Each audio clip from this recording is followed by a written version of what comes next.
Hey there, and welcome back to the Ranching Returns podcast, sponsored by Pharo Cattle Company. Last chance here to make sure you get the bull work days on your calendar. Colorado bull work days are August 18th and 19th. Nebraska is August 24th. Montana is August 27th. Canada, our first Canada sale, is August 31st. And the Alabama sale bulls, which are being developed in Texas, the work days are September 2nd. So if you're interested in that, you can check out pharocattle.com, RSVP. You're welcome to attend. In fact, we encourage it. It gives you a chance to see these bulls in person, see how Kit Pharo and the Pharo Cattle Company team evaluates the bulls. A lot of value at these events. All right. Today's episode is going to be a really fun one. It's with Dr. Rebekah Hartfield, and she is just crushing it down in Oklahoma. Her and her husband started on a 40-acre rundown piece of real estate, a farm building site, which they improved through sweat equity and investment, and built quite a bit of equity in it and sold it, and have turned that equity over the years into what now is 3 different veterinary clinics that she owns, operates, and practices within, as well as are building a ranch business of their own as well. So really cool. We talk a lot about entrepreneurship, the challenges that come with running your own businesses, and the benefits that come from it too, the freedom that comes from it. The sort of untapped scaling potential, untapped income potential that come with entrepreneurship, and all of the benefits that come with it. I think it's a really just great conversation. Hope that you enjoy it as much as I did. With that, we will dive into this conversation with Dr. Rebekah Hartfield. Well, thank you so much for joining me today. We've got Dr. Rebekah Hartfield from Oklahoma. Is that right? From Oklahoma. Awesome. Well, thank you so much for joining me. I'm really looking forward to this conversation because you've got I guess a couple things I'm passionate about, obviously ranching, but then entrepreneurship. I've often thought about doing another podcast because I feel like half of my passion about all this is like really the business and mindset and entrepreneurial spirit of a lot of the people I work or talk to and stuff. But I feel like mostly on this podcast, we dive into a lot of the ranching stuff. So you will be an awesome guest to kind of dive into a little bit of both. Before we get started, diving into too much of the history or something, maybe you can give a bit of an overview as to all of the stuff that you've got going on today. And then I'd love to dive kind of back into the history and kind of work our way up to the present. Absolutely. So currently right now, I probably have too many things going on, but the true spirit of being an entrepreneur, I feel like you kind of have to have a lot of irons in the fire, if you will. And so Right now we have 3 veterinary clinics. 2 of those are mixed animal practices in rural Oklahoma. And then we have an urgent care veterinary clinic that still is pretty mixed animal, but it's in a rural area. So we still service a lot of dogs, cat, horses, not as many cattle at this one. We don't have the facilities for that just yet, but sure. Do see some, sheep, goats, pigs, things like that at that one. But that one's only open on the weekends. So we have 3 veterinary clinics. And then me and my husband also raise show horses. We've got ranch versatility horses that we have. We have a pretty strong breeding program here. Along with cattle, we raise registered Charolais cows. And so really getting into that. My husband dabbles in a lot of different things with cattle, horses. And then I also I write children's books about veterinary medicine. And that's probably been one of my biggest passions for quite a while, is just encouraging kids to learn about veterinary medicine, tools we use at the clinic, and sharing that through children's books and going into these schools and introducing them to that. I also serve as the president of on the Oklahoma Veterinary Board. And so that's been a really big honor to serve on for the last 6 years. It's a position appointed by the governor. And so it's really been an honor for me to be on that and serve Oklahoma in that way. And there's a few other little things that I do, but that's the biggest thing that I have going on right now, and of raising my 6-year-old little cowboy. Fun. That's awesome. I'm just curious on that veterinary board position. What all does that entail? I imagine right now are you like the person figuring out state plans for this whole screwworm deal and trying to like deal with that, or what kind of all goes into that role? Thankfully, no. That falls under the state veterinarian, and so our state veterinarian here is Dr. Rod Hall, and he is leading the pack with that here in Oklahoma. Yeah. So I don't have to worry too much with that, just being aware of what's going on. Right. But that role really is just helping. We're an advocate for the veterinarians. We help with rules and regulations, making sure that veterinarians are following the rules and the laws. And so if a veterinarian messes up or, there's a complaint against them, then they Sure. do come to, it goes before us and I see. we help to handle that. So Okay. but we're an advocate for the people, but also for the veterinarians. We're here to help all of them and make sure that rules are being followed correctly. Sure. Okay. That makes sense. Okay. So then I guess diving back into the history, did you grow up in agriculture, ranching, veterinary medicine? How did you kind of find yourself where you're at? So that is kind of a long story, but I did grow up in rural ag community. My grandpa, I'm originally from Texas, and so Okay. my grandpa had us a ranch down there in Texas and raised Charolais cattle for years. And so Mhm. I homeschooled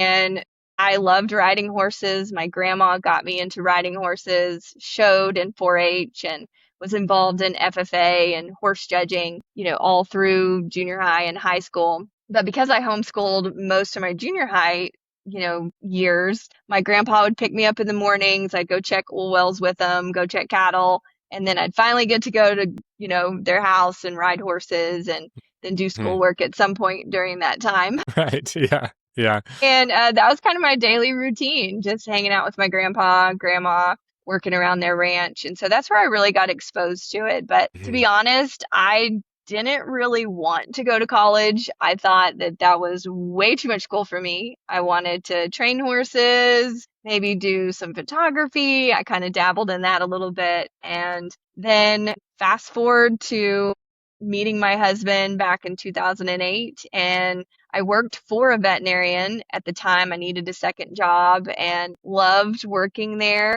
and just kind of fell in love with it. And my husband Mhm. was like, Mhm. I really think you need to pursue being a veterinarian. And Yeah. so I was in college for a total of 11 years by the time that Wow. I know for someone Yeah. who didn't want to go to school at all, that is Yeah. where 11 years later. So Yeah.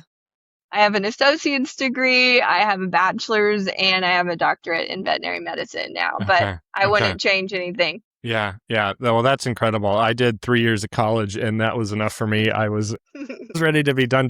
I can't sit still that long, but I mean, some things you can't be taught real quickly anyway. So that's awesome. Yep.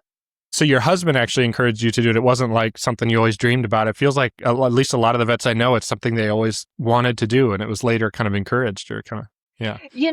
It is, and I see that a lot, especially with like my children's books, is that all these little Hmm. girls just grow up wanting to be a veterinarian. And Yeah. that really was, I don't know. I just never even thought about it, I Right. guess. Loved riding horses, knew I always wanted to be in agriculture doing something. Hmm. But as far as going to vet school, I really didn't even have that dream. And so Yeah. when I decided, when I worked for a veterinarian, my mentor for years, Dr. Hal Reese in Texas. And, I don't even remember anyone there really saying, hey, you need to go to vet school. But it was really just like as I started working there and just loving the Hmm. practice, loving all of that. And I do always like to tell this story. So I guess if you were to pinpoint a moment in my life where I was like, okay, I want to be a boss and I want to be a veterinarian. It was one day I was sweeping and cleaning the vet clinic, and someone that was working with me that day, one of the assistants, she was over there on her phone, not working. And I just, in that moment when I was sweeping, I was like, you know what? I want to be her boss one day. And that is literally the moment I decided and Hmm. went home and told my husband, I think I'm going to pursue this veterinarian thing. Not Okay. only am I going to be a veterinarian, but I want to be my own boss and I want to be able Yeah. to be in a leadership position. Yeah. Well, that's interesting because as you were saying that, my first thought was, as you were saying, it was like it was that I want to be the boss. It was more of from the entrepreneurial spirit in a field that you're Yes, passionate about. That sounds like that was very much the driving factor anyway. very much so. That's super cool. Yeah. No, that entrepreneurial kind of mindset. It does seem like some people are just kind of born with that, and it seems like you had that for sure. And I love the books. As you were talking about that, I'm like, I definitely need to get that for I've got a 3-year-old daughter who, I don't know, she's really young, obviously still, but I got this feeling that I could totally see her being a vet. She seems to just love the cows and our cats and our animals and stuff. So I'm gonna have to check those out for sure. She would. My little boy is 6 now, but he has been reading them. He has them memorized for the last several years. And so they do enjoy it. Several of my friends will be like, oh, yes, we read these books every single night. And I'm like, I'm sorry. Yeah. Well, but they're learning a lot. Absolutely. That's like that. Well, that seems to, first of all, be the way that the kids are. Like we've got a few as well. And they pick a book and you read it every day, all the time, every night. And it's like, can we just pick another one? But for the longest time, the favorite of ours was Farming Strong All Year Long. I was like, at least I can get behind this instead of some random story about something. So good topic books are interesting to me. But anyway, so you decided to go, well, and actually before you went to college, you were already married, and were you already ranching? So I was taking some just classes when I met my husband. I was taking some classes and I'll just get my associate's degree. And then just by working at the vet clinic and just by, being with my husband, because we got married a year later, that's when we just kind of decided both that we were going to just do this thing. So we actually didn't really have cattle. Well, we didn't have anything. Sure. My husband worked on a ranch in Texas, the Wagner Ranch.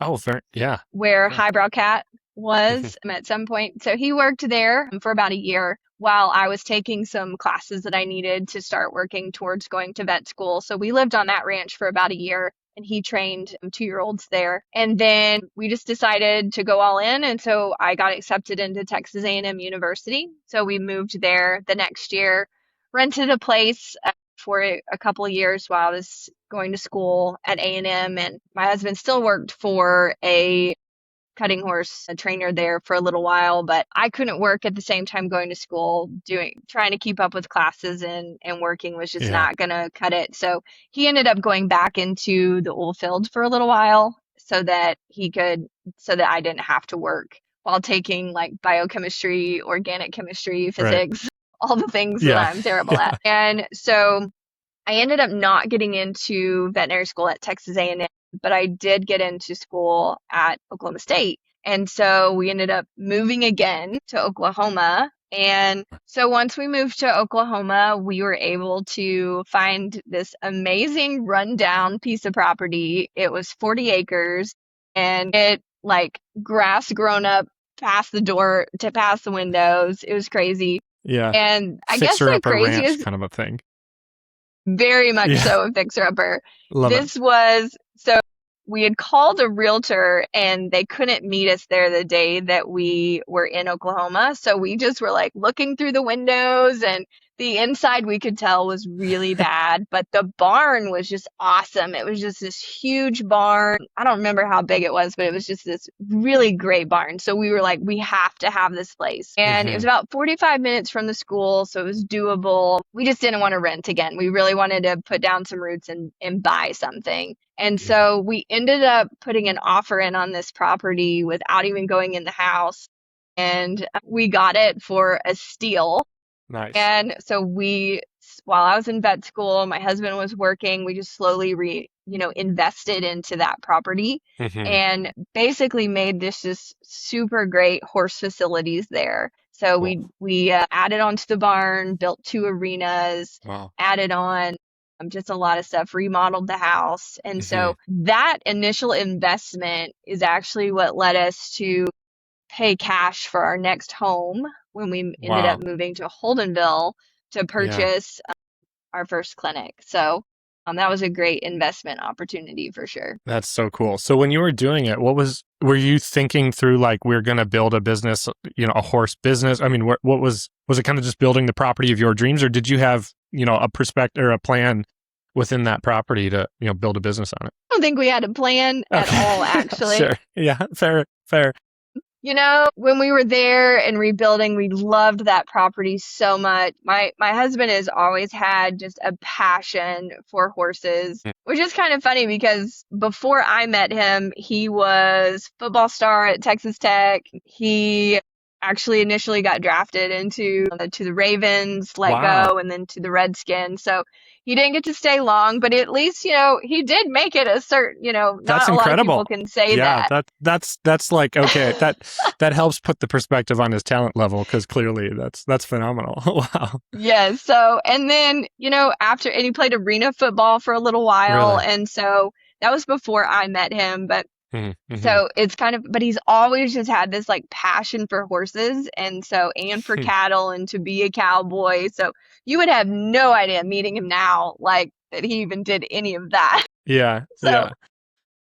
but yeah, he just had a passion for it, and his goal was to eventually stay home and be able to train horses. And so the oil field did give us, the financial means to do that, which was great. The bad part was, of course, he was gone 2 weeks, home 2 weeks, but when he was home, he was working on the property and working on, getting our breeding, program started with our horses. Mm-hmm. And so we've just kind of built from that. And we didn't really think we would leave that property, but, God had other plans when we, decided to leave. And so, but that property definitely opened a lot of doors for us.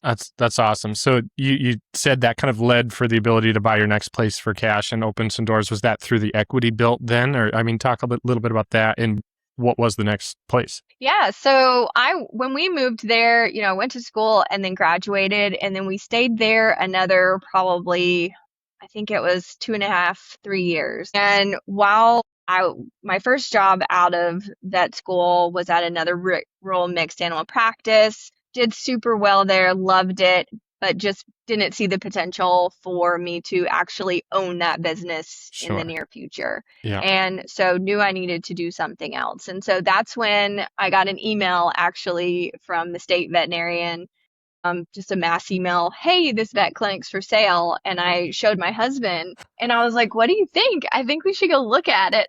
Yeah. And I do have a lot of crazy ideas. And I think my husband does too, actually. But he says it's mostly me.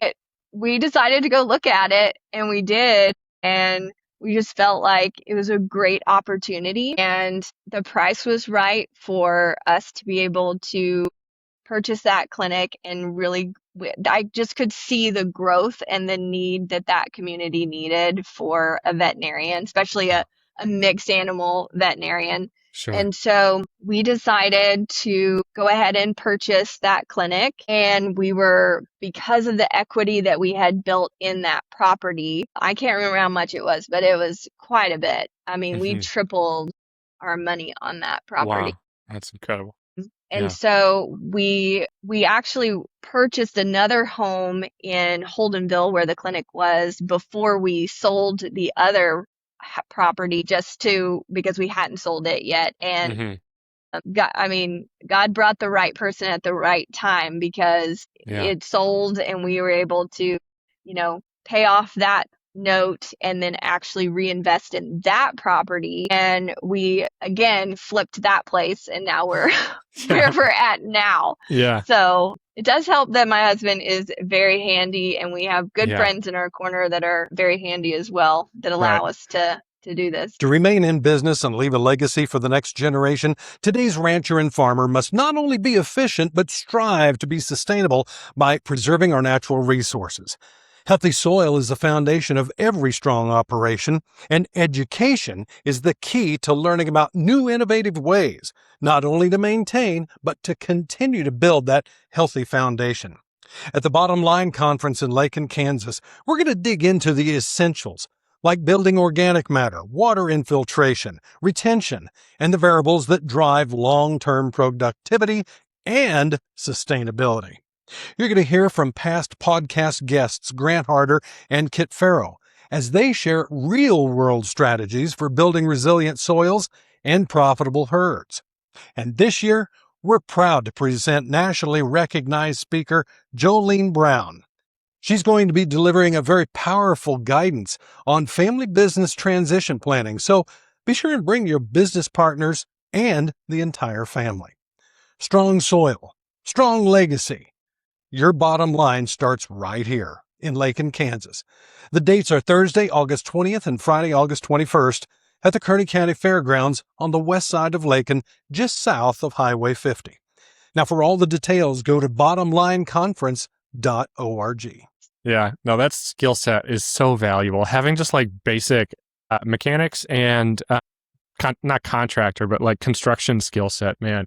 I wish I had more of that because it's, well, especially now when you start just having little things need done, you get a quote from a builder. It's wild what some of this stuff costs. So amazingly valuable skill. It's wild how much that stuff costs, but it's also wild how much things take to actually get done. So if you don't have like people like we do. So for example, when we purchased our clinic in Holdenville, our first clinic, it was a complete gut. I mean, it was bad. Like we gutted the entire clinic. And so from start to finish, we were shut down for like, I think it was 3 weeks. We'd worked our butts off because I was like, the longer this is closed, like no money's coming in. Like no money is coming in. Like we have to be open. And so having Preston and our he's a contractor, he builds, but he always does all the projects with us. His name's Tony McFarland, and he's been a huge component of everything that we've done with remodeling our homes and remodeling all 3 of our clinics. And so, but being able to get it done so fast, I hear about other places or other veterinarians that actually have practices that they purchased and are remodeling, and they're like out for like 6 months. I was like, how are you paying bills? Like, I got to get this done. We're on a timeline. Yeah, absolutely. No, there's true. So I'm somewhat in the real estate business. We own some rental properties and stuff too. And there's so much truth to, like, we had a property kind of get trashed by a tenant, and I could have hired somebody to go in there for probably $500 to clean all this out, clean it up, make it nice, whatever the cost would have been. Instead, because we're farmers, I was really busy, and it took me like over 2 months to do it myself, just because I was didn't have time to get it all done and get some stuff. That's 2 months of rent I lost that would have, so it feels cheap out of pocket, but then lost opportunity cost. So yeah, no, you're right. It does sometimes pay. It seems expensive to write the check, but it pays versus the alternative of trying to do it yourself over the course of however long it takes. For sure. No, that makes sense. So you'll have to tell me if this doesn't make sense to do, because I feel like there's 2 routes. I'm curious on your ranch business and your land acquisition and stuff, and I'm really curious on this the vet stuff. So I'm kind of thinking maybe just dive down this vet path of going from 1 to 3 vet clinics, and we'll see where it goes. And if their stuff overlaps, let me know. So, but anyway, you bought this first vet clinic, which it just showed up in an email, which is awesome, and you were the only or the first person to get back to him. I'm curious, when an opportunity like that comes up, what does that conversation look like? I mean, are you evaluating the business numbers, trying to decide if this is a good investment? How do you determine if it's worth doing? And then I guess we'll get into later, how do you establish, you're stepping into the place of somebody else and you have to build these relationships that have been probably carried by someone for decades. I guess, but starting with this business, how do you look at its value and determine if it's worth doing and whatnot? So the first clinic, I had no clue at all what I was doing. This is, again, where you have to have people in your corner to like help guide you on like what to do. And so, and I'm kind of in a position now where I have other veterinarians reach out to me and they're like, hey, I want to purchase this clinic. What should I do? I'm like, okay, listen, start here. Yeah. I think the most important thing was to have a bank and support of a bank, and not just any bank, but a banker that also knows about veterinary clinics and how to purchase them. What are the values at? So number one, I had a friend that had purchased a clinic. And so I reached out to him and I was like, hey, where do I get started? I know I want to buy this clinic. It's by owner. I want to make an offer. And he said, well, the first thing you need to do is reach out to this bank. And it was First National Bank. I used a bank out of Arkansas. They specifically work with veterinarians to purchase clinics. Okay. Super great. Yeah. And so I reached out to them and was partnered with actually a banker that was a veterinarian. and had stepped away from being a veterinarian for a little while. So he played a key role in just like, I had a million questions, and he was just able to help me kind of get through that and actually be able to do evaluation on the clinic. What is it worth? And then kind of go from there. Yeah. So now with my second clinic, I did a lot of research on, because we had moved again to another location. Okay. And so this clinic was actually an hour and a half away from my first clinic. And there was just, I could see, I wanted to do something up here on the weekends because I was working there during the week, but I needed some more cash flow. We moved to a bigger place, had a few more bills. And so I was like, what can I do? So I decided to open an urgent care on the weekends. So this clinic in particular, we just started out with a building, and we went in there and just made it into a vet clinic. And so that was totally different from Holdenville, though, because Holdenville was an established business that had, I wouldn't say they were super busy. Like, I had to go in and work hard to get more clients and get them to trust me. Yeah. The veterinarian that had been at Holdenville previously had only been there about 5 years. So it wasn't as hard as converting them over as like someone that's been there like 30 years, you know? Yeah. Well, this is how so-and-so's done it for 50 years. Yeah, exactly. Yeah, so Holdenville definitely took some time to establish that trust and that care. But then at this other clinic with my urgent care, people don't even know you're there. And so, like, how do you get people to know you're there? And then again, to trust you in, 30 minutes with their urgent case. And so, and then my third practice, I did actually just purchase in January, and this was a very established clinic. Sure. He had been there, I think, 30 years, if not more. And so I'm still working on building trust and hey, we do things a little bit differently. We do make sure that, we follow all the rules. I'm on the veterinary board. Yeah. We're not going to do everything as old school. Yes. I try to be a good example. So that's each clinic purchase has kind of been different, but it all starts with, finances, the bank, and kind of getting that relationship there. Yeah. So on the pre-existing ones, you're buying a book of business, you're buying some real estate perhaps with that, like equipment, infrastructure. Are you taking on like employees that they had? And like, is that all kind of happening when you're doing that then? Yes. So I purchased with my first one and my third one, we actually purchased the real estate and purchased the business along with that. And then employees didn't stay at my first one, so then I had to go out and get employees. And then my third practice that I opened, I did get to retain an employee, and she is still on board with me, thank goodness. Cool. Yeah. Which has been super nice. I kind of worried about that a little bit at first, but what's so nice is that people that have been using them for a long time, she's been there 6 years, they trust her. And so she's like really great to just bring that, be like, hey, Dr. Hartfield, she is here for you guys. You can trust her, and so she helps to establish that trust as well. So that's been really nice. So this might be a dumb question, but how are you managing 3 vet clinics at once? I mean, like, are you only a manager, or are you actually doing practicing within these yourself? No, I practice 5 days a week. Okay. So let me just tell you my schedule. Yes. Yeah. That would help me. That might be easier. It'll make me feel grateful that we found some time to even do this at all. So thank you. So Mondays, Tuesdays, Thursdays, and Fridays, I work at my new location. Sure. As a full-time veterinarian. Now, on those days in between appointments, I am doing business stuff. So I'm doing payroll, I'm doing ordering, I'm doing hiring employees, I'm doing interviews. I try to do that all between things in my downtime. I usually don't take a lunch. I eat lunch at the clinic. Sure. I love using that hour to really make sure I get everything done for all 3 clinics. So I'm at that location those days. And then on Wednesdays, I have a relief veterinarian that comes in and works at the 3rd location. And I go to my first location, which is in Holdenville. Yeah. And basically, I see appointments there, but I'm mainly there to just make sure everything's going okay, catch up on any bills, talk with my office manager, make sure and check in with my veterinarian there because I do have a Okay. full-time veterinarian that Sure. works for me at that clinic. Gotcha. And I don't stay there all day, but there are certain clients that specifically, want to see me. And so we set those up for those days, or I do farm calls on those days. I'm not as busy as a veterinarian on Wednesdays in Holdenville, but it's definitely more of a business day, but just to reconnect with my staff and make sure I'm checking in once a week with them. And then Right. my urgent care, that one I work at Yeah. every other weekend. So Okay.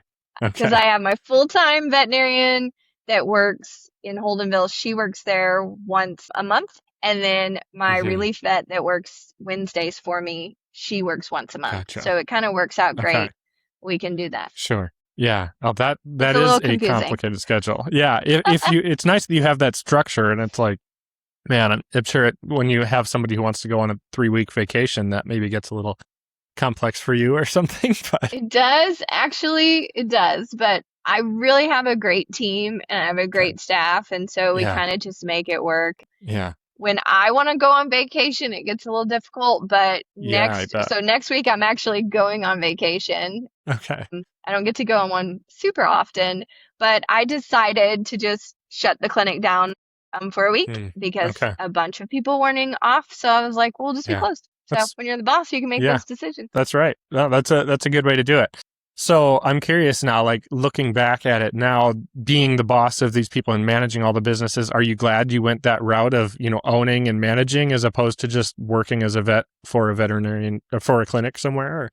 I am. There's definitely days that I get frustrated. A few weeks ago, I lost quite a few staff members, and that part of it is really frustrating. You try to do everything you can for staff, and sometimes it just doesn't work. Sometimes people just want to quit. Yeah. The managing of the staff is definitely the hardest part. Right. But being my own boss is way better, Yeah. in my opinion, than working. And it's given me so many opportunities to do other things, like grow our horse program, grow our cattle, just investment opportunities that we've had because of what the clinics have been able to do for us financially. Is just I couldn't have done all this without by staying as an associate. Right.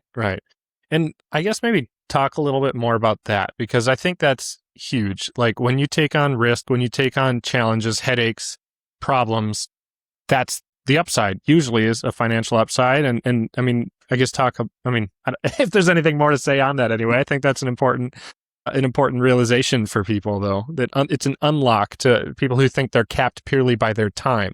I can work 2,000 hours a year, 3,000 hours a year, whatever it is, and my salary or my dollar rate times my hours I can work is your limitation. But you've kind of unlocked this, upper no ceiling kind of a thing through your mindset and what you're doing. I agree. Mindset is super important. You have to be willing to take on that risk. I think a lot of people are scared to take on that risk. They want the stability of a paycheck every single week. They want, or, however often they get paid. Right. And it is a huge risk, but I think the risk, just the things that I've been able to do because of my clinic, even just one clinic, I was able to do so much more financially, purchase properties, have rental properties, expand the business. Those things, you just can't have it as an associate. I know that I have headaches every day, but you know what? I see associates having headaches every day too, because they're so frustrated that they can't make changes because they work for a corporate clinic and this is how we're doing it. And so I love being able to make the protocols, but I try to run all my clinics where if you have ideas or ways that we can be more efficient or ways that we can serve people better, I want to hear those ideas and I want to, make our clinics better. And so coming to me with ideas and ways to change things, I'm always about that. But I really encourage, there is a shortage of veterinarians, not just in Oklahoma, but really across the nation, especially in rural mixed animal settings. There's just no one that wants to go work large animal. Right. I mean, there are a few, but few and far between. And so Mm-hmm. they're all just really going towards like working for corporate companies. And, if that's what you want to do, that's fine. But I Mm-hmm. just don't see, and I haven't seen where those associates ever get out of just the financial rut that they're in. I mean, Mm-hmm. the debt ratio for vet school is Yeah. ridiculous now. And so Yeah. this, again, this opportunity allows me to get out of that debt, apply for Yeah. different grants because I'm working in these rural communities. And so I can Mm-hmm. pay off those student loans so much faster. I don't Yeah. know if that answered your Yeah. question, but No.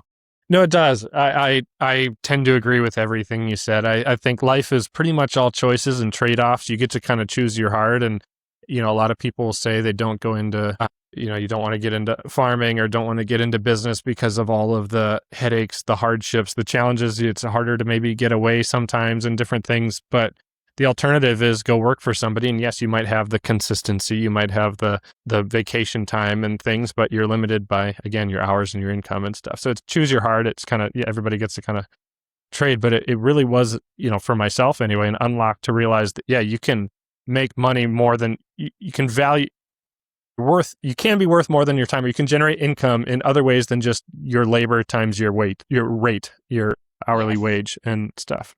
And that's, I don't know, I think that's huge. Well, and one thing that I know someone had asked me a few weeks ago, they were like, well, and I talked to my husband about it. And they had asked me, well, what if you were to lose everything? And me and him were just talking and we both were like, well, we'd do it again. Yeah. Like, Yeah. that's the mindset that we have though. We're hard Right. workers. And if we lost everything and the only Yeah. job I could get was at McDonald's or at Sonic, I'd go work there. But because of my mindset and our work ethic, that I may start as an employee there, but then in 3 or 4 weeks, I'm going to be like manager. Yeah. And then Right. in like Right. 2 to 3 months, like I'm owning it. Yes. And then, Yeah. and you know what I mean? Like it's all about what you choose to do. Again, choose Right. your hard. And, Yeah. if you want to stay right there working and just, get a paycheck, then you can do that. But for me, that doesn't satisfy me. Like I want to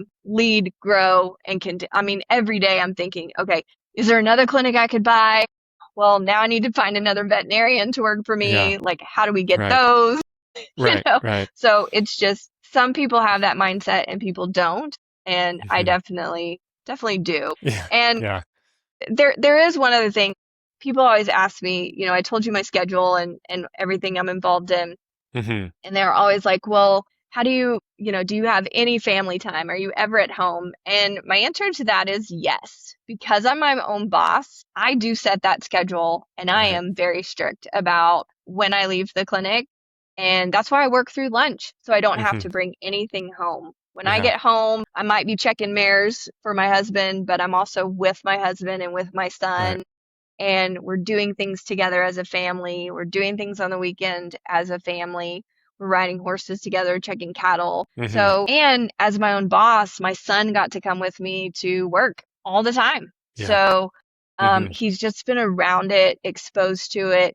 He understands that we work really hard to have what we have, but he also I don't feel like we've really missed out on any big moments because I'm at work and had to miss something that he did. Yeah. Because I can make the choice to be there for him or be home. So for years, I've literally been using spreadsheets to do all of the accounting for my farm, my personal, and my real estate businesses. And starting actually in 2025, I switched everything over to Ambrook, my personal finances, farm business finances, and my real estate portfolio. And in the few months that I've been using it, I absolutely love it. It has made life so much easier. And honestly, it's something that I look forward to at this point. Tagging and categorizing expenses is super easy by setting up automations for any regular expenses that come in that can automatically be categorized, saving me a ton of time. And for whatever I do have to manually categorize, I can do very easily either from my computer or their super user-friendly phone app. I've literally tagged and categorized expenses from the pasture with cattle. On top of that, they have the ability to send invoices, a ton of detailed reporting options.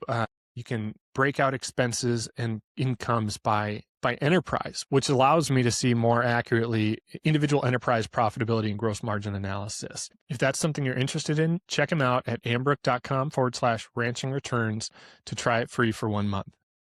Yeah. No, that makes sense. I am curious on the time thing. Like, at this point, with what you own and your management skills and stuff, usually having a doctorate and a vet degree is a fairly high paying job, but that's probably one of your lowest paying jobs at this point as a manager and kind of an owner.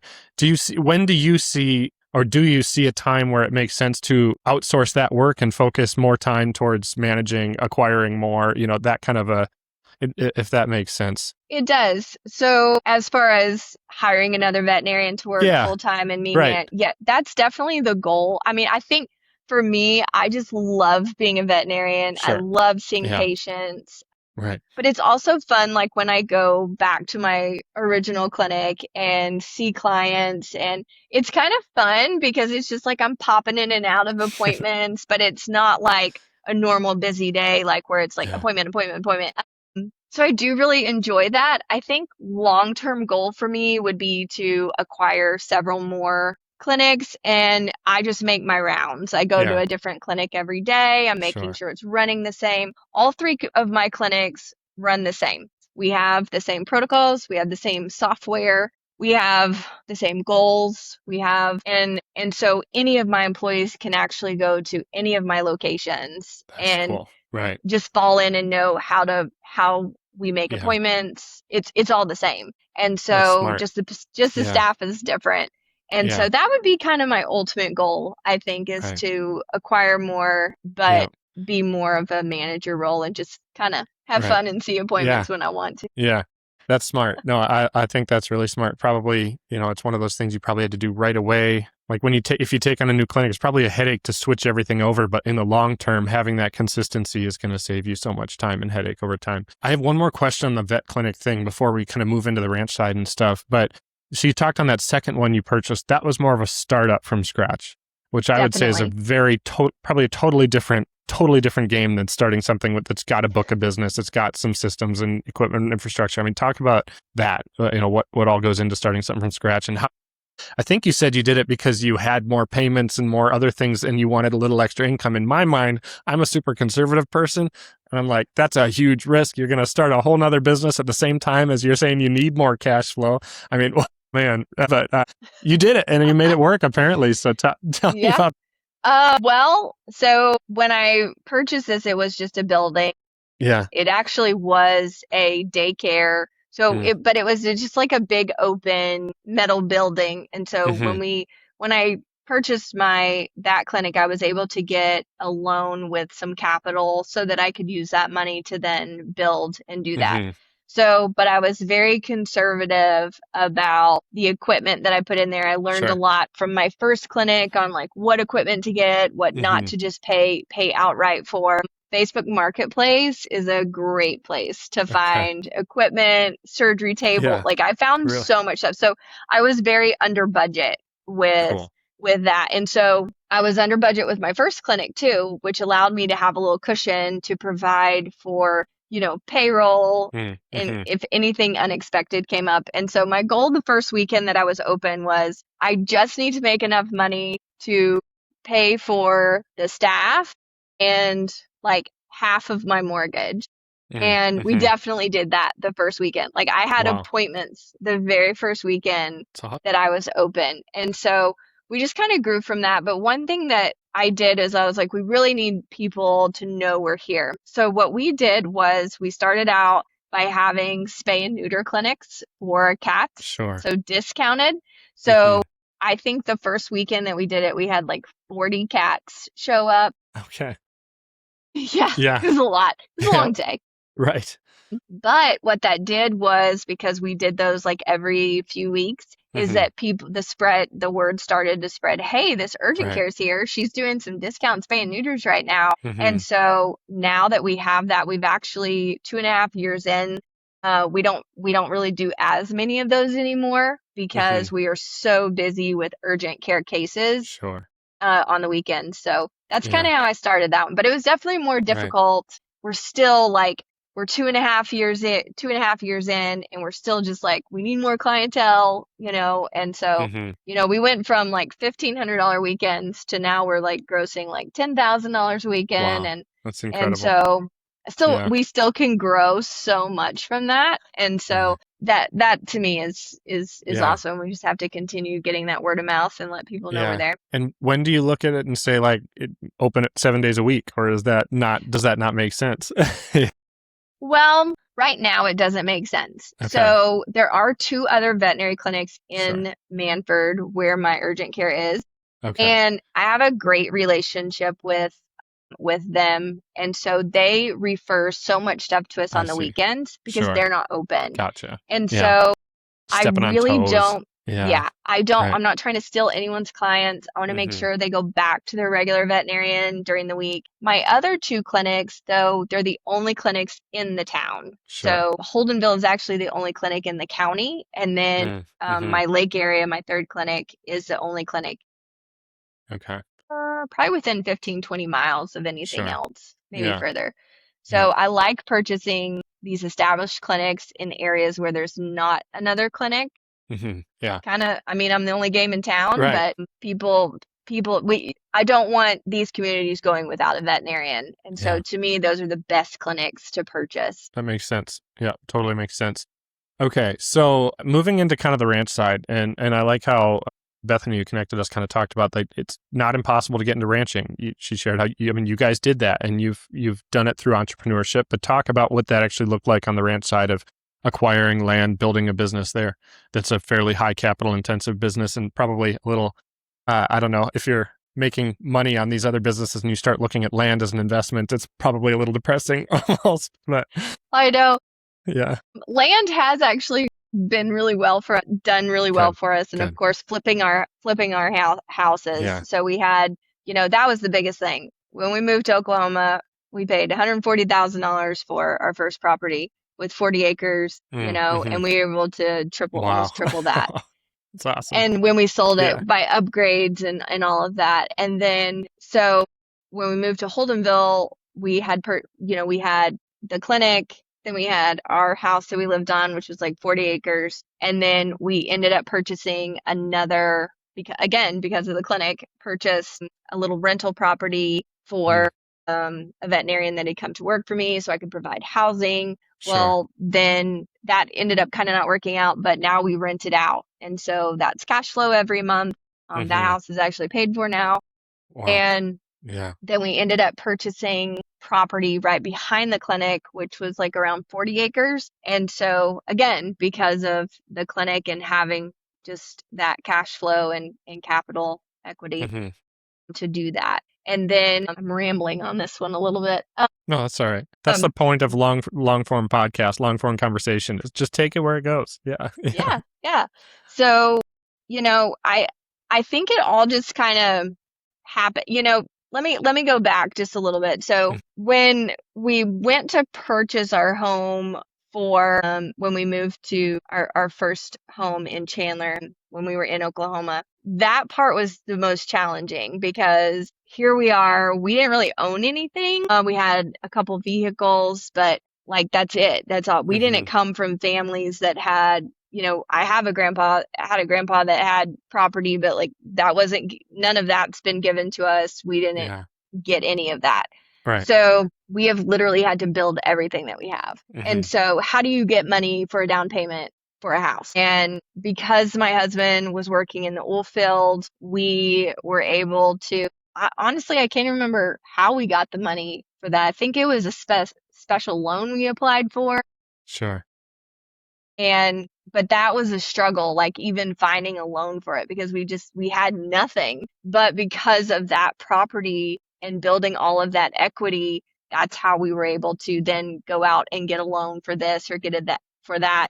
And actually, one of our bankers, he knows I'm crazy and have crazy ideas. Yeah. And so like I would call him up and I'd be like, hey, I'm wanting to open another clinic. This is what I need. What do you think? And he was like, oh yeah, we'll get you a loan for that. I'm like, okay, you can tell me no. Like you don't have to you don't have to say yes to every time I ask you for something. And so, but again, building those relationships Yeah. and, Yeah. having a good banker in your corner that hmm knows you're going to pay for your stuff Yes. whenever, Yeah. so they're going to support you.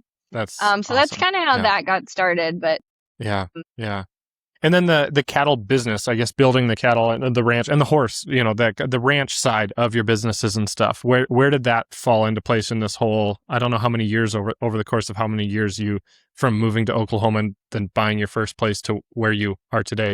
I don't know what that process, but where did the ranch fall into that? so the horses have kind of always been there. My husband had a few horses when I met him. He had a older foundation bred mare that he was just, would breed to something every year. But then hmm once he met me and I was riding cutting horses for a lady and he kind of realized what caliber of horses we could have, he was like, oh, we need to kind of change paths here a little bit and hmm start. So every year, so we've been married 17 years.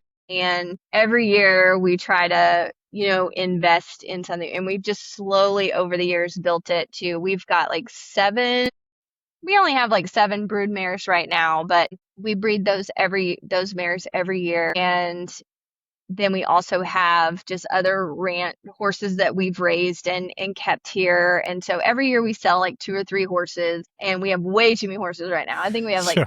18 or 19 horses. Okay. Wow. I don't even know. Yeah. I feel like that's a lot. It seems like it to me, but I'm from row crop country where we use 4-wheelers, so I don't Okay. know what's a lot. Maybe that's not a lot. Yeah. No. I feel like it's a lot. Sure. The feed bill is definitely a lot. Right. But so I don't know, just over the years, we, breeding horses, and then you're like, oh, let's keep this one back for a brood mare. Sure. Let's sell this one. And so Yeah. really just focusing on bloodlines and, making sure we're raising really great ranch versatility horses. And I'm really proud of my hmm husband. He's done a really good job with because he trains all of our horses Yeah. and then sells them and Okay. gives me something to ride. But Yeah. as far as the cattle goes, we've kind of been up and down with the cattle business. We have Charolais cattle that I purchased from my grandpa, and Mm-hmm. that was after when we purchased our first home. I then, we had 40 acres, so I started purchasing a few heifers from him, and then he gave me my first bull, which was huge because I have an amazing family. Yeah. My grandpa passed away several years ago, but they didn't really my family doesn't really like give us stuff. Like Sure. we definitely have Yeah. to work for what Yeah. we have. And they still have, my dad's taken over helping my grandma with the ranch now, and they have a few cows. They don't have as much anymore, but like my grandpa giving me that bull was kind of a big deal Yeah. because he didn't do that for Right. anybody. Yeah. But he saw what we were trying to do, and so I thought that was awesome that he hmm helped us get that started. Yeah. And so we just started breeding, and we had probably a herd of 30-ish cows, pairs, and then we ended up selling some of those though when the market went so high. We needed to pay off some stuff, and so we Yeah. did that. So Sure. our herd's not as big anymore, but we're working on moving Sure. that back up. We had some Coriani cattle for a little while, but Yeah. they were out of the fence more than they were in the Sure. fence, and Okay. so we Yeah. kind of got out of that business for a bit. Now we're more focused on, we still have a small herd of Charolais, but my husband also has some Wagyu steers that he purchases from some Okay. clients of ours, and we actually raise those, feed them out, and then sell the beef, and we've been really successful with that. Nice. And so that's Yeah. kind of the direction we're at right now. Sure. Okay. So the ranch side of it and stuff too, do you feel, I'm sure I probably know the answer, but I guess I'll ask, how important was the vet clinic and the entrepreneurial side to building an egg and ranch business? Do you feel that you could have done that independent? Like you seem like the type who could have found a way, maybe like you could have figured it out. But I mean, how important was that to it? I feel like, yes, we could have found a way. It would have been a harder way, Mm-hmm. I feel. Yeah. I feel like my husband probably would have had to stay in the oil field a lot longer Sure. in order to financially be able to start building that herd Yeah. and getting it to where, and purchasing the clinics and things that we have. So but I do think the veterinary clinics and, for those listening, it doesn't have to be a veterinary clinic. No. Any business, I Right. feel like, can help give you that financial means to do that. But for us, the veterinary clinics has been an instrumental part in helping us get to where we are right now. Yeah. No, I think it's been a couple people that I've talked to. One, Ryan Cohn in I don't remember if it's Nebraska or what, but he bought a medical equipment sales business and then expanded that and used that to buy land. And another guy bought a well drilling business, and that small business, local rural small business purchasing it. That's kind of hot right now. I don't know if you've heard of like Cody Sanchez at all. I feel like if you've ever listened to her. No, but I feel like I need to. I'm surprised you haven't, honestly. She's all about buying small businesses and these kinds of businesses and owner financing them and different things like that. And it's very popular right now. And there's a ton of opportunity because there's so many of these small businesses with older generations and kids who don't want to take them over. And so you're right, it doesn't have to be a vet, but there seems like there's a ton of business or opportunity like that. That being said, it was the person with the well drilling business. I think he said he's glad he did it and has gone great for him, but it was the hardest thing he has ever done and ever will do, probably. So I don't know. I know. Well, now my husband is working on starting up a cedar business now. Okay. That is our next like cedar synchronization, like that kind of cedar, or like no, so like cutting down cedar trees. Sure, and making I see. Cedar stays. Yeah. Gotcha. Okay, no, that makes sense. Oh, I was gonna say that would not like complement the veterinary side. Yeah, I see. I didn't know if he was like doing cedar. AI cedar syncing. Yeah. Okay. No. Oh gosh, that's way too much of a headache. No, cedar, like tree cedars. I follow now. But I see the connection now. Yeah. So he is working on clearing land. So what brought that on is because our property that we live on now, so we live on 70 acres and we've got a bunch of lease places that we keep our cattle on, several hundred acres of lease properties, but we live right on the lake. And so we just love where we are, but he's building more fence and he wants to put cedar stays all around it. Well, to just buy cedar stays, they're expensive. And so he was like, this is silly. We just need to have our own business. So I was like, sure, why not? Yeah. What's one more? Yeah. My accountant loves it when I call her. I'm like, I'm opening another LLC. Yes. So Yeah. That's awesome. Yeah. Well, I there's people who are wired that way and just keep going. And I'm curious, I was that way. And then, I still have more ideas than I'll ever have time to do. But I hit a point where, for me anyway, I was like burning out, I guess is probably the best way to put it. And I found, at least myself anyway, I can work a ton of hours a day, but the most exhausting thing is the mental exhaustion of having all these different things where like you can work and grind at one thing and you might be physically tired, but you're fine. But it's the mental exhaustion of having all these different things on your mind. And that is where I really started to struggle. Have you found that yet with all of the different things? I do struggle with mental exhaustion with that, or just like I'll be sitting trying to relax or something and I'm just like constantly just like thinking of different things that we could do to make this better, and that is exhausting for sure. And so I don't know how you shut it off. I try to just like go do other things and shut it off, but it's okay. You keep going. Yeah, you figure it out. That's kind of how it goes. Right. Yes. No, but I think future goals for like ranch wise, my husband wants to own like a bigger spread, obviously a ranch one day. My 6-year-old came to me the other day and he was like, well, Mom, we need to start. And he was going off on like all these different things that we could do and how we could start investing in bigger properties so that we could have our big ranch one day. And he was like, he is, I love it. He has the disease that we do. Yes, I love it. That's fantastic. Yeah, so he's like, well, I could build my house on this end of it and, drive the truck, and I'm going to have my own truck. And he's got big ideas too. So who knows what he'll do one day. Right.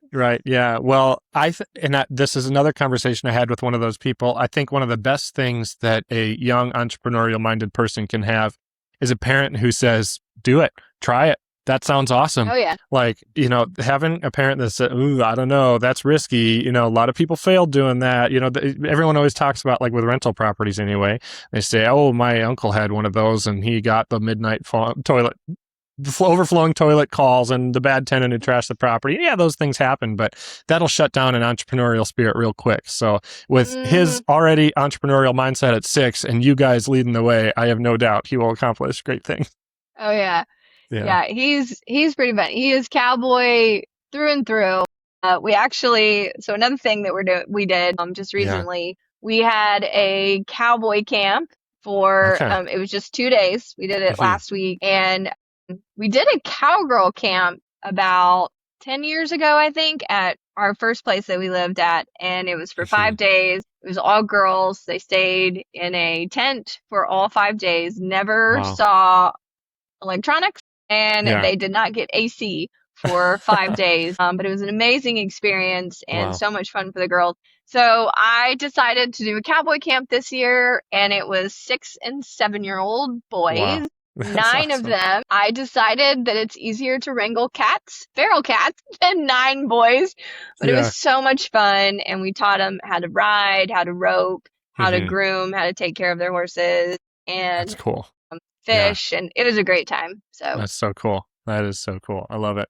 Well, kind of changing topics here, and I guess I didn't ask you this specifically, but Bethany with Ambrook connected us. So I assume you use Ambrook, and I'm curious So I'm curious, like, how have you used that specifically with all of the different businesses that you have? That's something, I've tried to figure out how to do better at, is managing my books here over the last couple years, especially with all the different businesses and different things we've got going on. So I'm curious to hear how you're doing it. So previously I was using QuickBooks, and I just totally did not love it. And I just got frustrated because you need a system that kind of does it itself, if that makes sense, especially for me.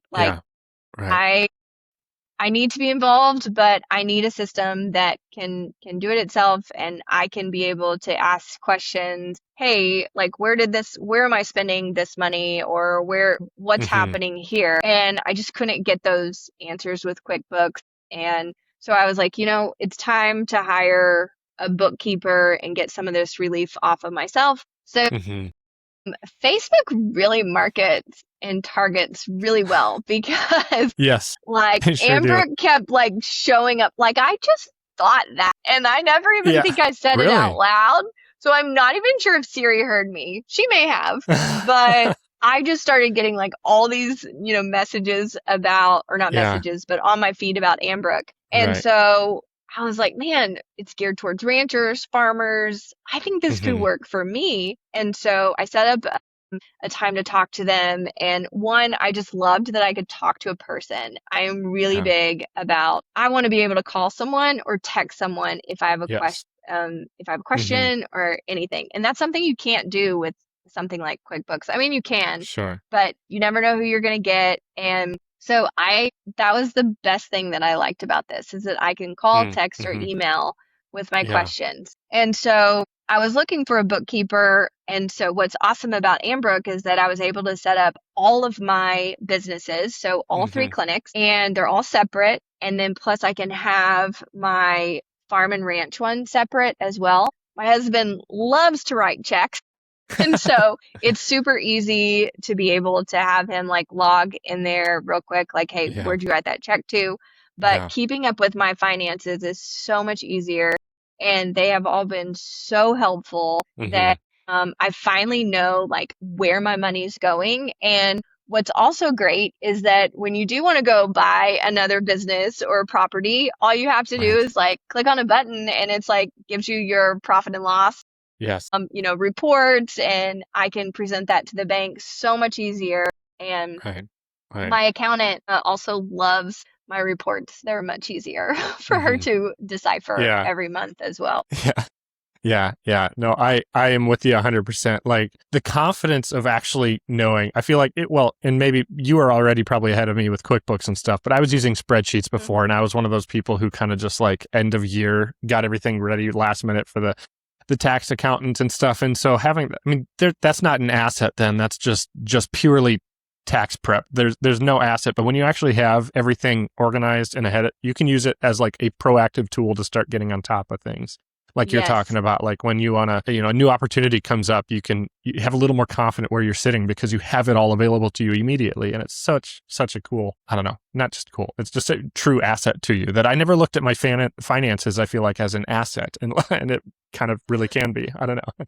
Yes, Yeah. no, definitely. I was one of those people that did it at the end of the year. Yeah. But when I went to purchase my third clinic, I was like, I don't think I can do Yeah. this anymore. I Right. really need to be more organized. And Yeah. what's great too is that I can utilize my staff. So they have access, my office manager has access to Right. it for each clinic.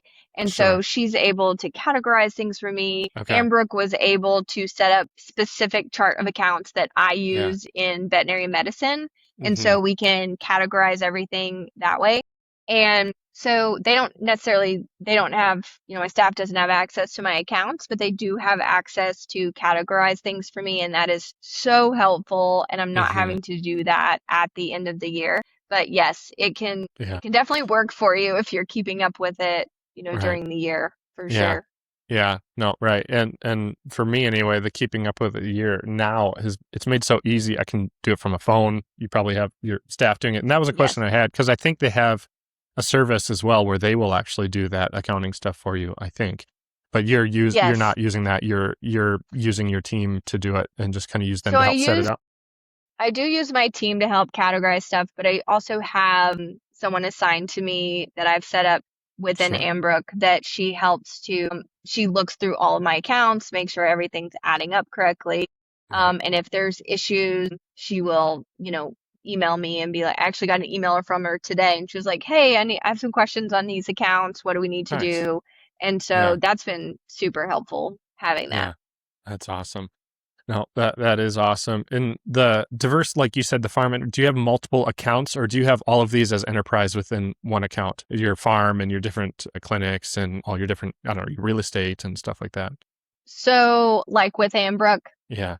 yep. So it's all one account, but we have them all set up under different LLCs within that one account. So Okay. you can just toggle over to Sure. each one Yeah. pretty easily, because there's Cool. all separate like bank checking accounts, savings accounts Right. for each one of them, but you can Yeah. integrate all of that into one Yeah. account. Right. No, that's awesome. Any other thoughts, I guess, on Ambrook or how you've used it or anything before we move on? Or No, I think they're super great. I've really enjoyed working with them. It's definitely made my life a lot easier. Yeah. Right. They probably get a little frustrated with me because they'll send me like an email with questions, and it takes me a few days to get back to them, but they're super patient, and Yeah. That's awesome. they're like, it's okay. We understand. You got a lot going on, but Yeah. they're definitely super helpful. They deal with ranchers. They're probably pretty used to like slow responses to emails and things like that. I would guess. I'm like, yeah, I know. I'm like, I'm so sorry. I meant to message you back 3 days ago. yeah. No, I'm sure they're very familiar with how that goes. That's totally fine. Awesome. All right, we're going to dive into today's What Are Your Thoughts questions, sponsored by Ambrook. Ambrook is the accounting software I use for all of my businesses. If you're interested in learning more, check out Ambrook. Well, if it's all right with you, and I don't know, I probably didn't mention, I have kind of a few wrap-up questions I like to ask everybody. And I'm very excited to hear your thoughts on these. And I call them my What Are Your Thoughts questions. They're just whatever comes to mind. So take it however, you think about it. The first one is, what are your thoughts on debt and leverage? Like having debt and using that Yeah. for your leverage. Is that kind of what you're Yeah, asking? like how do you, whatever your mind, how do you feel, like how important is it? How do you feel about paying it off? Should you keep it? Is it, some people are like, borrow till you die, and other people are like, it's a tool at the beginning, but pay it off as quick as possible. Gotcha. Whatever what's your philosophies around debt and leverage, I guess. Well, I have a lot of debt. Yeah. So Yeah. let me put it this way. I still have student loan debt. I don't worry about it. I pay on it every month. I pay what I can, the minimum amount every month. I'm going to be paying on it for a while. I apply for different grants that actually helped pay like $75,000 of that. I'm going to apply for another grant. awesome. So there's ways to pay it off. So I'm not worried about it. Mm-hmm. I think in my field, so many veterinarians graduate, and that's the only thing they can think of is to pay off that debt. I don't worry at all about my school debt. Yeah. I don't know if a financial advisor would love that answer, but that's my answer. Yeah. But I don't think debt is a bad thing. I think that, I mean, obviously I have a lot of debt, but the biggest thing for me is not having credit card debt. I really try hard to not have that. There was a time with the clinics that before I purchased my second clinic, that I just didn't have a lot of cash flow. We weren't Sure. as crazy busy as we were during COVID. And so I had a lot of outgoing expense, had to put some money on the card, and that just like ate me up. I hate not being able to just pay for something. Yeah. So I don't like that kind of debt, but I also think debt is good to help build your credit. Yeah. You know, gosh, I don't even know how much I'm in debt right now with Yeah. all of our stuff. Yeah. But because of all of our purchases and rental properties and everything, I mean, it all pays for itself. So Right. Yeah. Yeah. I don't think it's a bad thing. Yeah. And I tend to share the same agreement. That was another one of those unlocks, is the realization that if everything you buy with debt cash flow positive, Yeah. theoretically you can have infinite amount of debt and it doesn't affect you at all. Or people from a mindset of like, I have to pay my debt out of pocket. There's a limitation. They can only afford so much debt. But if you are buying assets, which sounds like that's everything you've done. So, and then there's the folks that, see as placing the inflation bet and saying, I'd rather pay for it with future dollars, which makes sense too. So I think that's very wise. Yeah. Yep. Makes sense to me. So the next one then is, what are your thoughts on land ownership? I love owning land. I think for us as ranchers, entrepreneurs, I think owning land is important. I do think it's a wonderful investment. In my opinion, I don't think you'll ever go wrong owning land. I mean, we have land that we purchased several years ago and we've done absolutely nothing with it. It's not making us money. Really? But, in the future it might. But it's we just haven't done anything with it yet. But, we can afford it. We pay for it. Eventually it will pay off in the end. Me and my sisters purchased some property in Texas all together. And that's right now it is making us some money because we lease it to some people to run their cattle on it. And so, we're just going to sit on it, and eventually that property, it's in a great location. Okay. Nice. In Texas. Yeah. And so I just don't worry about it, but we do own that property, and eventually I think that one will definitely pay off. But I don't know. Me and my husband just think owning land property is never a bad idea. Right. I agree. And I'm curious, not in like stage of life, but when do you feel is the right stage in business and careers and to start buying land? Is it something you should do right as soon as you can squeeze out enough money to make that first payment, you should get it, or wait till you're further down the road in business and other things?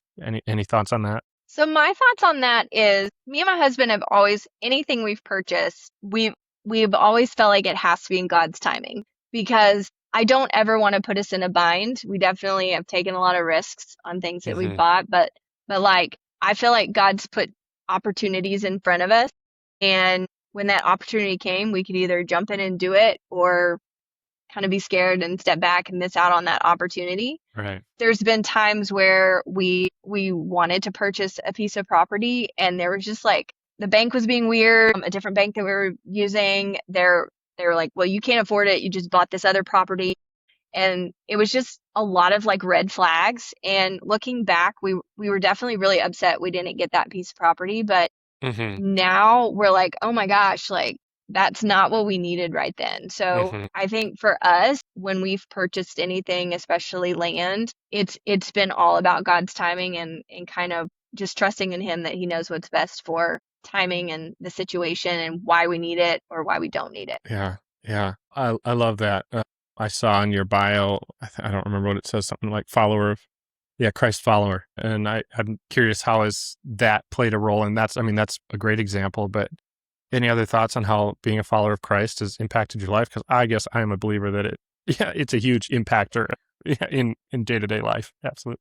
100%. I think how I run my clinics, sometimes I feel like being a Christ follower can make people nervous and uncomfortable. I definitely don't sit there and preach to my staff, every day, but I try to be a good example in everything that I do. One thing that I strive for at all my clinics is that we're going to work in a healthy environment. And one of those things is I have a no cussing rule. If you cuss, you're fired. And I've actually had to let a couple people go because they weren't following those rules. I've worked at clinics that, they cut people down. They cussed at you for, I got cussed at one time for getting the wrong size glove out for a doctor. And I was Oh like, my oh my goodness. gosh, like Yeah. life's too short to be doing that. Right. Mm. Yeah. But I want my employees to enjoy being at work and enjoy working together and working in a clean environment. And so, I try to be as Christ-like as I can, and I think that's why me and my husband have been so successful and so blessed, is because we do try to center our lives around Christ. And, we even like my urgent care hours, we don't open till noon on Sundays because we go to early service so that I have plenty of time to go to church and commit to that every week. And then I'm still able to serve my community in the afternoons. And so, and then if my staff wants to go to church, I want to make sure that that opportunity is for them and not force them to have to decide, church or work. Yeah. And so, Right. but yes, I think having that mindset and that attitude and just making sure that, that it's in God's timing and Yeah. He takes care of the rest. Yeah. I'm curious and I've shared this on the podcast a few times because I've said that I feel like one of my greatest strengths and weaknesses is ambition. And I have, an entrepreneurial business mindset as well. And on one hand, in this world, it's great. And it's allowed opportunities for our family to have wonderful things and to live a wonderful life. But on the other hand, I absolutely feel myself distracted, from what really matters, from my faith, from sometimes my family, because of this ambition and things too. And I'm curious, not to put you on the spot, but is that something you felt, and how have you worked around that, push and pull of like, I have this desire to do these things, but is that becoming a god and idol in and of itself, if that makes sense? I do think that has been a struggle for me, because, and I just have to step back and be like, whoa, okay, maybe I need to just step back and like let this kind of roll for a little bit. And, I think like several months ago, I was like, I'm really focusing too much on, social media and not focusing, I'm worried about, what are we posting? What are we getting out there? Who knows about us? Things like that, instead of, and being on my phone instead of, being centered with my family. And so Yeah. that, I think that sometimes is a struggle because you're constantly thinking about the business and almost making it an idol. And I definitely don't want to do that. So again, just staying grounded. And I think because me and my husband do this together, I mean, he doesn't work at the clinics with me, which is a good thing. Sure. Yeah. He helps me every once in a while, but he's more of like the maintenance man. He says he's HR. Nice. But because we work together and we keep each other grounded, and have honest conversations with each other, I think that's what helps us stay focused and Christ-centered. Yeah. No, I appreciate you indulging those questions that were not on my list of what are your thoughts questions, but That's okay. it's something I'm just curious about and trying to, learn from. So I appreciate your perspective. We'll go back to that though. And the next one then is, what are your thoughts on off-ranch investing? Or maybe in your case, the ranch is the out of business I guess investing outside of the business that you're involved in, or diversification of investments. I don't think you should have tunnel vision. I mean, I think if an opportunity comes up, that's in your wheelhouse, and just like my husband wanting to do the Cedar Stay business, maybe investing in something like that and kind of seeing where it goes.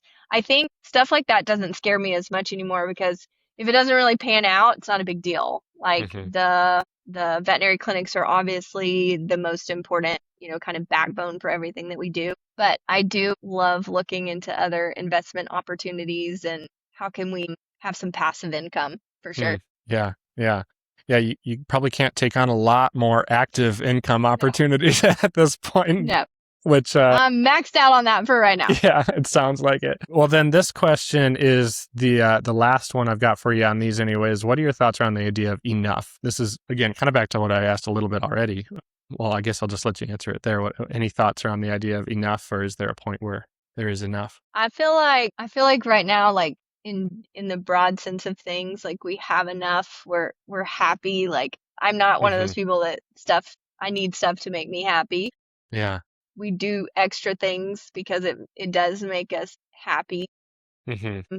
I don't know. I think it's hard as when people have this mindset of just entrepreneurship and not always wanting more, but maybe just always wanting more for ourselves and knowing that I can be more, be bigger than what I am now. And I guess for me, I definitely want to continue to do more because I think that the bigger I get, the more outreach I can make, the more of an impact I can make in this world. And so I don't know that I'll ever just be like, that's enough. That's all I need. Yeah, yeah. Yeah, I don't think that's wired in the kind of people who are builders and stuff, is to just be done someday when you've had X amount of something, whatever. So Yeah. that makes a ton of sense. Well, that's all of those questions that I had, but I did realize I forgot to ask you about your books and writing books. I think that is, first of all, the coolest thing. I had an author on not too long ago as well, who's kind of trying to start, a business of writing and selling books. And I kind of shared too that I used to love reading and always thought it'd be the coolest thing to write a book and just never do it. So I think people that actually go out and do it are like my heroes. I think that's awesome. So talk about like, when you decided I want to write a book, what came after that? I mean, Yeah. So I was actually a fourth year vet student. Okay. And my sister is a graphic designer. She was in school at the time to become a graphic designer, and she needed an end of school project. And so, but at kind of along the same timeline, a bunch of friends had reached out and they're like, hey, Rebekah, my daughter's wanting to go to, she wants to be a veterinarian. What are some good books? She's only like 10 or 11. What are some good books? So I started looking and I couldn't really find a book that I mean, there really weren't a whole lot of books out there. And this was, I've been practicing for like 10 years now. So this is about 10 years ago, 11 years ago. And so I talked to my sister and I was like, hey, I have a project for your school. I think we should write a children's book and it's going to be called Rosie the Pig. And she was like, how'd you come up with that? And I was like, because my niece Abby had come over and our pig Rosie was sick. And so I was teaching her, like, she had pneumonia, she had all this stuff going on. And so I was like, that's the theme of the book. And so we'll have, like, in the middle of the book, a quiz section. So it quizzes the kids on, like, what tools we use at the clinic. And then at the end of the book, it actually has a Q&A. So it asks a question and, an answer. And so it's very interactive. And so we started working on this project together. It took us about a year to get it from, start to finish. But I think she made an A on her project. But that's awesome. Yeah. But so we ended up, I self-published it, self-printed it. And I don't know I need to look at the actual numbers, but I think I've sold around 15 to 20,000 books, maybe more. Wow. Incredible. Congratulations. Thank you. I have 5 books out now. I'm working on my 6th one. Sure. I'm really looking for someone to publish my books. That would be amazing. Yeah. Or an investor would be great. What I came to find out with the books is that as a self-published author, especially I'm making these books in a series, so it's 1 out of 6. And so I would, I purchased like 3,000 books of Rosie the Pig, but then I like sold out of them. And then, so you have to purchase more. Yeah. Pre-COVID, that wasn't as big of a deal, but now post-COVID, everything went up so much that having to purchase those on my own was astronomical. Sure. And so I ended up getting with Amplify Publishing. It's still kind of a self-publishing type company. All the costs are on me. So that did lower the costs of printing. However, it's still a lot to maintain all 5 books. And so to get those books, I mean, we're looking at, 1,500 to 2,000 books still costs around, $9,000 to $10,000 to get. Yeah. And so having to replenish those and keep those in stock is definitely hard to do on my own. But I take those books into schools and read to kids, and then they can purchase the books there. But the best part about my books is that I always take the animal that I'm reading about. So when I had Rosie the pig, I took a little pig and like an actual animal to school. Oh yeah. Oh no, it was a real animal. I was looking like a stuffed animal. No, you've got like no. Here's a pig real in a preschool. Yes. Love it. Pistol the horse, I had a miniature pony that I took with me, and we walked it down hallways of schools. It was awesome. That's awesome. Yeah. Maud the cow was a miniature cow. A client of mine let me borrow they raised miniature cows. So the miniature cow, did it go? No, I think my miniature horse went to Colorado. We did a school in Colorado. But yeah, the miniature cow was probably the most fun. Everyone loved that. Yeah, I bet. So yeah. I bet. Yeah, it's probably easiest to just bring a chicken or something, but they love the cows. Well, I'm terrified of chickens, so I did not write a book about a chicken. Okay, fair enough. Fair enough. Good. Oh, man. Well, that's so cool. Is there anything I didn't ask that you came prepared to talk about, or something that you were thinking we'd discuss and never brought up? I don't think so. I think we covered quite a bit there. Awesome. Well, thank you so much. Just two last little wrap-up questions. One I've got is, if there were like 2 or 3 resource recommendations you have for people, those can be books, podcasts, conferences, conventions, anything. Are there a couple of recommendations that you would have? Ooh, I didn't come prepared for that one. Sorry about that.